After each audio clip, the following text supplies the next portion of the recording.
how do you think MUN benefits the students, and why do you think it's very important for us to have a base to play? Well, as I mentioned earlier, we are living in an increasingly globalized world, and which means that we need to have world institutions that address today's challenges, and world institutions that can help global citizens today to achieve their aspirations.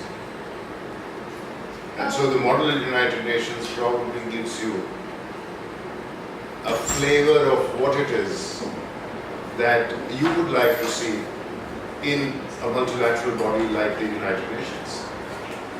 Can you give us some pointers to create a valid argument? A valid argument for any if we're in a committee and if we want to create a valid argument, what points do we any advice on creating a proper argument? Well, there used to be a saying which, at least in my diplomatic career, I always found to be completely untrue. It was said that diplomats are paid to lie for their country. Completely untrue. You don't carry credibility, because sooner or later you will always be caught out on that. So the only way to create value in terms of your argument is to be open, because your counterpart on the other side is not a fool. He or she will very clearly understand that what your interest in this particular point of view is. So what you have to do in terms of creating value is to be able to show that in that point of view, he or she also has a benefit. In other words, that you are getting from a zero-sum game to a positive-sum game, that together the result that you're going to get is going to be mutually beneficial. And that is the skill, and it's only then that you will be able to get to a positive outcome. What were your first impressions on the school and the MUN help here? Oh, I was very impressed. I think I mentioned that we didn't have schools like this. Not when I was going to school, and even when my daughters were going to school, no. Can you talk about a bit about your experience in the UN?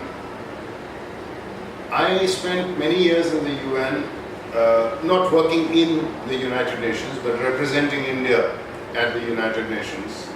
But this was almost entirely in one specific area, namely the area of disarmament and arms control. In the mid-80s, when I was there, we were negotiating the Chemical Weapons Convention. And now it is something which has come into being. When I was in Delhi dealing with disarmament, at that time I was sort of conveying instructions from the ministry to our negotiating team. At that time, the negotiations that were taking place related to the Comprehensive Test Ban Treaty. And it was a treaty, it was a very, very difficult time, because we had gone into the negotiations with a certain goal in mind. And the direction that the negotiations took was something which we found difficult to accept. We tried our best to shift the course of the negotiations to bring it closer to a direction where we could be part of it. But ultimately, in 1996, when we found that we were in a minority and we could not make that happen, then we took the decision in Delhi that we would walk away from those negotiations, which we did in 1996. So we stepped out of the negotiations. Now, this is something which is interesting, because the international community that was negotiating didn't want to allow us to walk away. Although it was our decision, and we were perfectly, as a country, we were totally within our rights to walk away from the negotiation, saying, all right, I won't be an obstacle, you do what you like, I'm not going to join you. But the international community decided that they wouldn't allow us to walk away. And after we walked away, they actually introduced a clause saying this treaty requires India to be part of it. In other words, it was a complicated article relating to the entry into force of the treaty, which said that the following countries must be parties to the treaty for the treaty to enter into force, and included India as one of the 44 countries in that list. As a result, that treaty has never entered into force, and I doubt if it will. It shows you what real politics is in multilateral organizations. There is certainly a sense of idealism that imbues it, but under that idealism, there is a very strong element of real politics that determines national positions. Which of the agendas do you think is the most relevant in the days right now, and why do you think it's important?